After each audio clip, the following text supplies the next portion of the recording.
ನಿಮ್ಮ ಮನೆಯ ಸಿಂಕ್ ಅಥವಾ ವಾಶ್ ಬೇಷನ್ ಏನಾದರೂ ಬ್ಲಾಕ್ ಆಗಿ ನೀರು ಹೋಗ್ತಾನೇ ಇಲ್ಲ ಅಂದರೆ ನಾನಿವತ್ತು ನಿಮಗೆ ಒಂದು ಸಿಂಪಲ್ ಟಿಪ್ಪನ್ನು ಕೊಡ್ತಾ ಇದ್ದೀನಿ. ಇದನ್ನು ಫಾಲೋ ಮಾಡಿದ್ರೆ ನಿಮ್ಮ ಮನೆಯ ಸಿಂಕ್ ಅಥವಾ ವಾಶ್ ಬೇಷನ್ 1 ವರ್ಷ ಆದರೂ ಬ್ಲಾಕ್ ಆಗೋದೇ ಇಲ್ಲ ಸ್ನೇಹಿತರೆ. ಹೇಗೆ ಅಂತ ತಿಳಿಸ್ತೀನಿ. ಪ್ಲೀಸ್ ಚಾನಲ್ನ ಸಬ್ಸ್ಕ್ರೈಬ್ ಮಾಡಿ, ವಿಡಿಯೋವನ್ನು ಲೈಕ್ ಮಾಡಿ.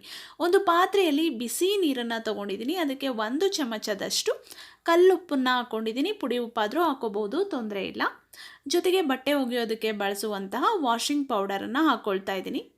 ಇದನ್ನು ಚೆನ್ನಾಗಿ ಮಿಕ್ಸ್ ಮಾಡ್ಕೋಬೇಕು. ಈ ರೀತಿ ಎಲ್ಲವನ್ನು ಚೆನ್ನಾಗಿ ಮಿಕ್ಸ್ ಮಾಡ್ಕೊಳ್ಳಿ. ನಂತರ ಬ್ಲಾಕ್ ಆಗಿರುವಂಥ ಸಿಂಕಿಗೆ ಈ ರೀತಿ ನೀರನ್ನು ಹಾಕಬೇಕು. ನಾನು ಒಂದು ಲೋಟದಿಂದ ತೆಗೆದು ಸ್ವಲ್ಪನೇ ಹಾಕ್ತಾ ಇರ್ತೀನಿ. ಏಕೆಂದರೆ ನಾವು ಪ್ರತಿದಿನ ಪಾತ್ರೆಗಳನ್ನು ತೊಳಿತಾ ಇರ್ತೀವಿ.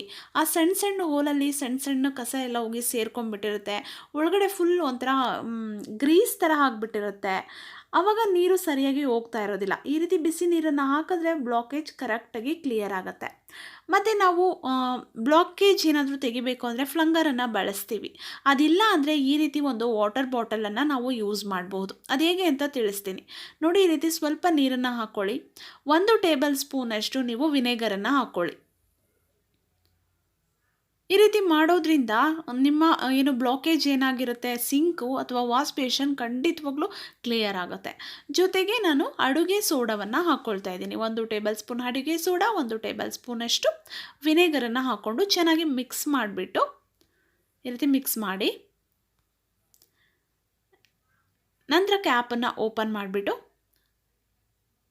ನಾನಿವಾಗ ಹೇಗೆ ಮಾಡ್ತಾ ಇದ್ದೀನಿ ಈ ರೀತಿ ಮಾಡಬೇಕು. ಈ ರೀತಿ ನೀವು ಒಂದು 3-4 ಸಲ ಮಾಡಿ. ಮೊದಲನೇ ಸಲ ಮಾಡಿದಾಗ ಮಾತ್ರ ನೀವು ವಿನೆಗರ್ ಮತ್ತು ಉಪ್ಪನ್ನ ಹಾಕ್ಕೊಳ್ಳಿ. ನಂತರ ನೀವು ಬರೀ ನೀರನ್ನು ಹಾಕ್ಕೊಂಡು ಈ ರೀತಿ ಮಾಡೋದ್ರಿಂದ ಫುಲ್ ಸಿಂಕ್ ಕ್ಲೀನ್ ಆಗುತ್ತೆ. ಪೈಪೆಲ್ಲ ಕ್ಲೀನ್ ಆಗಿಬಿಟ್ಟಿರುತ್ತೆ ಸ್ನೇಹಿತರೆ. ಈ ಟಿಪ್ಪನ್ನು ಫಾಲೋ ಮಾಡಿ, ಬ್ಲಾಕೇಜ್ ಕ್ಲಿಯರ್ ಆಗುತ್ತೆ. ವಿಡಿಯೋ ಇಷ್ಟ ಆಗಿದ್ರೆ ಲೈಕ್ ಮಾಡಿ, ಚಾನಲ್ನ ಸಬ್ಸ್ಕ್ರೈಬ್ ಮಾಡಿ. ಮತ್ತೆ ಭೇಟಿಯಾಗೋಣ. Thank you.